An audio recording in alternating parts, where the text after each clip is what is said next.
আমরা ধাপে ধাপে এই অনুষ্ঠানগুলো আগেই ঘোষণা করেছিলাম। তার মধ্যে ছিল চলচ্চিত্র উৎসব, মানে পুরাতন ছবি নিয়ে, নতুন ছবি না কিন্তু পুরাতন ঢাকার যে সমস্ত ছবি, সেই সমস্ত ছবি নিয়ে একটা চলচ্চিত্র উৎসব আমরা করব মধ্যবিতা সিনেমা হলে, সেটা আমরা ঘোষণা দিয়েছিলাম। তারই আজকে উদ্বোধনী অনুষ্ঠান।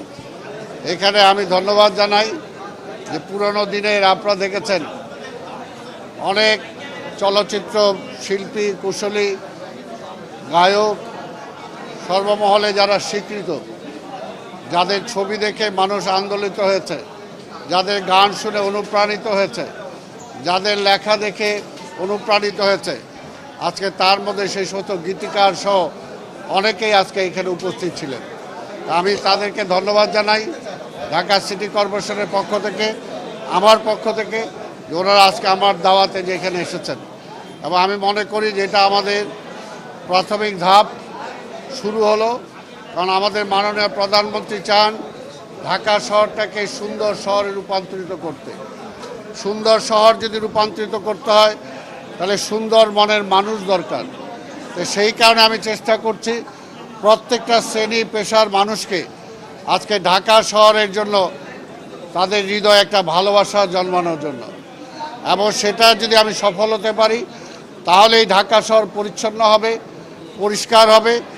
এই ঢাকা শহর আর বায়ু দূষণে পৃথিবীর সর্বশ্রেষ্ঠ হবে না। আজকে বর্জ্যতে 1 থেকে 10 নম্বরে যাবে না। তাই আমরা চাই এই সমস্ত উৎসবগুলোর মধ্য দিয়ে জনগণকে সম্পৃক্ত করা। পাশাপাশি আমি যেটা ওখানে বলেছি যে আজকে তরুণ প্রজন্মের অংশগ্রহণ আমি বেশি করে চাবো, যে আজকে তরুণ প্রজন্ম এরাই ভবিষ্যতে এই দেশের নেতৃত্ব দেবে। একজন ভালো চলচ্চিত্রকার হবে, একজন ভালো নায়ক নায়িকা হবে, একজন ভালো গল্প লেখক লেখিকা হবে।